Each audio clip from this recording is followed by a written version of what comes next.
எதுவுமே இருக்க முடியாது. ஃபைனலாக ஒரே ஒரு சின்ன விஷயம், friendship ads fragrance to life. அதில் எந்த மாற்று கருத்துமே கிடையாது.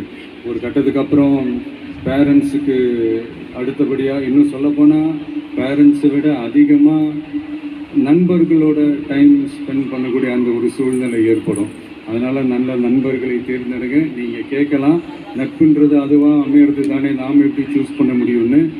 அது ஒரு விதத்தில் கரெக்டு தான். அதனால நான் கொஞ்சம் வேறு மாதிரி சொல்கிறேன்.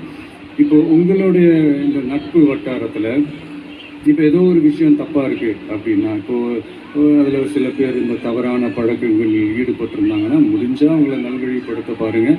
இந்த தவறான பழக்கங்களில் மட்டும் ஈடுபடாதீங்க, ஈடுபடக்கூடாது. நான் முன்னாடியே சொன்ன மாதிரி தான், உங்களோட அடையாளத்தை எக்காரணத்தை கொண்டு இழந்துடாதீங்க. Don't lose your identity at any cost. இது நான் ஏன் இவ்வளோ வலியுறுத்தி சொல்கிறேன்னா, இப்போ ரீசெண்ட் டைமில் நீங்கள் பார்த்தீங்கன்னா நம்ம தமிழ்நாட்டில் இந்த போதை பொருட்களுடைய இந்த பயன்பாடு அதெல்லாம் முக்கியமாக யங்ஸ்டர்ஸ் மத்தியில் ரொம்பவே அதிகமாகிடுச்சு.